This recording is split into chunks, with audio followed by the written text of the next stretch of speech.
Good morning दोस्तों, कैसे हैं आप लोग। आशा करता हूं कि आप लोग बिल्कुल अच्छे होंगे।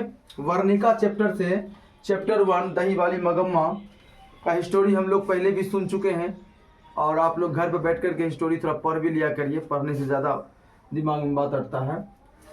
फर्स्ट क्वेश्चन है कि मगम्मा अपनी बहू के साथ किस बात को लेकर के विवाद था। मगम्मा और उसके बहू में अधिकार का विवाद था। अधिकार किस चीज़ पर होता है? पोता पोती पर होता है, घर पर होता है, हर चीज पर। सास का अधिकार सब हर चीज पर होता है। क्यों? क्योंकि सास पहले दुनिया में आई है, पहले पुतौ नहीं आया। सास आई होगी तब उसका बेटा आया होगा, तब उसका शादी हुआ होगा, निकाह हुआ होगा, तब जा करके वो आया होगा। लेकिन आजकल के ज़माने में जो बहू आती है वो अपने सास को भी गेट से बाहर निकाल करके फेंक देती है, खाने तक नहीं देती है। ऐसा बिल्कुल भी नहीं करना चाहिए। आप सास समझ के खाने मत दीजिए, मानवता समझ करके उसको देखिए, रेखिए, उसका मतलब हर कष्ट को आप अपना कष्ट समझिए। ऐसा करने वाला पुतौ होना चाहिए। लेकिन वैसे पुतौ कब होता है? जब बेटा ठीक रहे, जब बेटा ठीक रहे। अगर बेटा गड़बड़ा गया ऑटोमेटिक है पुतौ अपने आप गड़बड़ा जाएगा। अब बेटा ठीक रहा तो पुतौ नहीं गड़बड़ा सकता है। उसी के बारे में एक बहुत सुंदर स्टोरी था, उसमें से छांट करके निकाला गया है। मगम्मा के बहू जब अपने बेटे को गलती पर पिटती है तो मगम्मा ने राक्षसी का मतलब होता है वही चीज, मतलब वो राक्षसी नहीं जो दुर्गा माता ने वध किए थे, नहीं, वो नहीं। दुनिया में भी राक्षसी होता है, जैसे कि बात बात पर विवाद करना, झराय करना, ये करना। वैसे शब्द में ये राक्षसी शब्द का प्रयोग अपनी बहू को डांटती है। राक्षसी शब्द ही बहू को खराब लगता, तब अपनी सास पर बोलती है। अधिकार के लिए विवाद था, मतलब सास को बोलती है वो उसकी पुतौ। तो इसमें किसके लिए विवाद था?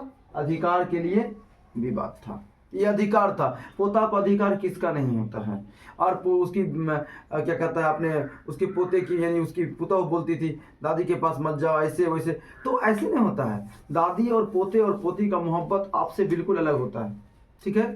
तो अगला सवाल है कि रंगप्पा कौन था? वह मगम्मा से क्या चाहता था? हम सब जानते हैं कि रंगप्पा एक पियक्कर जुआरी था, क्योंकि वो जो है मगम्मा से पैसे मांगा करता था कर्ज के तौर पर, ताकि वो जुआ खेल सके, पी सके। ऐसे लोगों से भगवान बचाए, हमें आप सबको बचाए। जुआरी बहुत खतरनाक चीज़ होता है। ये जुआ इतना खतरनाक होता है जिसका जवाब नहीं है। जुआ से बच करके रहिए। ये देखिए लिखा हुआ है, रंगप्पा मगम्मा के गांव के रहने वाला आदमी था जो जुआरी का शौकीन था। वह मगम्मा से कर्ज चाहता था। That's all. वीडियो अच्छा लगा होगा तो लाइक सब्सक्राइब करना बिल्कुल भी नहीं भूलिएगा और कमेंट बॉक्स में अपनी राय देना बिल्कुल भी नहीं भूलिएगा। जय हिंद। हाँ, गुड मॉर्निंग दोस्त, कैसे हैं आप लोग। आशा करता हूं कि आप लोग बहुत बढ़िया होंगे और उम्मीद करता हूं कि आज की बात आपको बिल्कुल समझ में आएगी, ठीक है। ध्यान दीजिएगा। फिर वही चैप्टर है वर्णिका चैप्टर 1 दही वाली मगम्मा। बहू ने सास को मनाने के लिए कौन सा तरीका अपनाया? बहू ने सास को मनाने के लिए कौन सा तरीका अपनाया? तो देखिए, बहू ने सास को मनाने के लिए अपने बेटे को दादी के पास भेजा और उसे सिखाया कि दादी बहुत प्यार करती है, मिठाई देती है, और बेटा दादी के साथ रहने लगा। वाह, पोट लिया। क्या हुआ? पोट लिया। कौन? बहू। किसको? सास को। क्योंकि दोनों में कला हो गया था, झगड़ा हो गया था। आप जो है उसकी पुतौ अपना बेटा कहता है बउआ से जाही दादी मिठाई के लिए जो बहुत प्यार करे, जो अच्छी दादी हो। अब जब जाहिर सी बात है पोता जब दादी के पास पहुंचेगा तो दादी का प्यार उभरेगा, और जब उभरेगा तो उसकी माँ के बारे में भी तो वो अच्छे सोचेगा ना। लेकिन आजकल की जो पुतौ है, अरे नाम मत लो भाई, आजीज की पोटरी है। हाँ, एक और बात है, आजकल के बहुत सारी सास भी आजीज की पोटरी है। लेकिन वजह जानते हो? पुतौ का उम्र 20-25 साल रहता है तो दिमाग गड़बड़ा जाता है, जबकि नहीं गड़बड़ाना चाहिए। सास का उम्र 50 के पार हो जाता है, वो तो प्राकृतिक नेचर है, ऐसे ऑटोमेटिक उसका बोलने वाला शिकायत होते रहेगा नहीं, तो ये उसका प्राकृतिक गुण है। लेकिन आप तो जवान हो, आप तो समझो। फिर अगला सवाल है, मगम्मा का चरित्र चित्रण करिए। चरित्र का मतलब क्या? कि वो कैसी औरत थी, इधर उधर गड़बड़ काम कर लेने घुरती थी, तो उसी को कहा जाता है चरित्र चित्रण।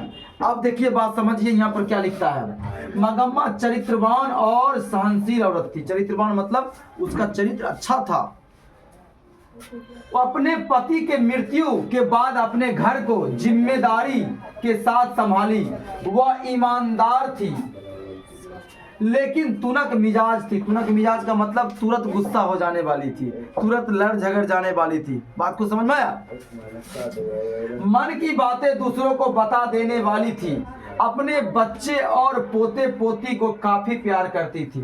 अपना अधिकार छोड़ना नहीं चाहती थी। मालकिन की तरह हुक्म चलाना चाहती थी। वह चाहती थी कि उसकी बातें कोई ना काटे। भाई कौन सी बड़ी बात हो गई? बताओ कौन सी बड़ी बात हो गई? क्या सास और ससुर का इतना भी अधिकार नहीं हो सकता है कि वो अपना आवाज को सबसे ऊपर रखे? नहीं रख सकता है जी। आप अलग भी कर दोगे ना, उसको दोसर खेत में घर भी बना दोगे ना, एक बार आपसे आ करके लड़िए लेगी। क्यों? क्योंकि उसके दिमाग में अटा हुआ है कि इस पर मेरा हुक्म और अधिकार है। थाना पुलिस पर कुछ नहीं करेगा। समझा नहीं बात? तो आप जो है सो मगम्मा वाला चैप्टर का ये 4 क्वेश्चन बहुत इंपॉर्टेंट था तो 5, लेकिन वो 5 में दम नहीं था।